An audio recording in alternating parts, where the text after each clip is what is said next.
Assalamualaikum warahmatullahi wabarakatuh. Perkenalkan, nama saya Wizra Uhra dengan NIM A321242122. Saya membuat video ini untuk memenuhi tugas dengan mata kuliah Pengantar Hukum Indonesia dengan judul materi Administrasi Negara. Baik, langsung saja. Yang pertama, pengertian hukum administrasi negara adalah bagian dari hukum publik yang mengatur hubungan pemerintah dengan warga negara serta tata cara penyelenggaraan pemerintah. Bertujuan memastikan tindak pemerintah sesuai hukum dan melindungi hak warga. Yang kedua adalah latar belakang. Yang pertama, dibutuhkan untuk mengatur kekuasaan pemerintah agar tidak sewenang-wenang. Yang kedua, melindungi hak warga negara dari penyalahgunaan wewenang. Yang ketiga, menjamin penyelenggaraan pemerintah yang kompleks tetap teratur. Yang keempat, berlandaskan prinsip negara hukum. Yang ketiga itu ruang lingkup.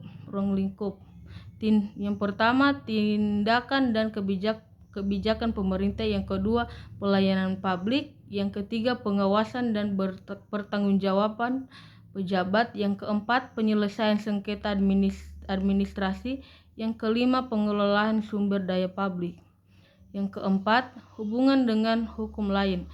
Hukum tata negara mengatur struktur negara, cara menjalankan fungsi negara.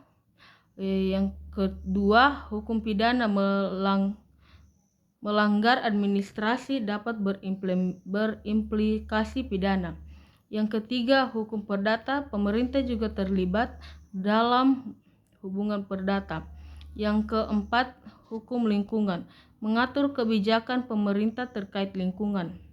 Yang kelima, hukum internasional. Kebijakan administrasi dapat dipengaruhi perjanjian internasional. Yang kelima, transparansi dan akuntabilitas. Prinsip ini efektif mencegah korupsi dengan memastikan proses pemerintahan terbuka dan pejabat bertanggung jawab atas tindakan mereka.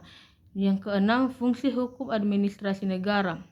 Hukum ini berfungsi ganda melindungi hak warga negara dan menekankan kekuasaan pemerintah dengan tujuan menciptakan keseimbangan.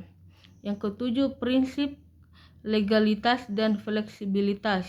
Fleksibilitas dalam kebijakan publik bisa menjadi hukum yang hidup untuk adaptasi, tetapi perlu pengawasan ketat agar tidak disalahgunakan. Yang kedelapan, keseimbangan kepentingan dalam pengelola hukum administrasi. Negara menyeimbangkan kepentingan pemerintah dan masyarakat melalui regulasi adil, konsultasi publik, dan mekanisme pengaduan. Yang kesembilan, kepentingan hukum administrasi negara. Idealnya, hukum ini tidak memihak tetapi menyeimbangkan kepentingan negara dan warga negara. Yang kesepuluh, pembatasan kekuasaan eksekutif. Hukum administrasi negara membatasi kekuasaan eksekutif melalui judicial review, pengawasan legislatif, dan partisipasi publik. Sekian dari saya, lebih dan kurangnya saya mohon maaf. Wabillahi taufiq wal hidayah. Wassalamualaikum warahmatullahi wabarakatuh.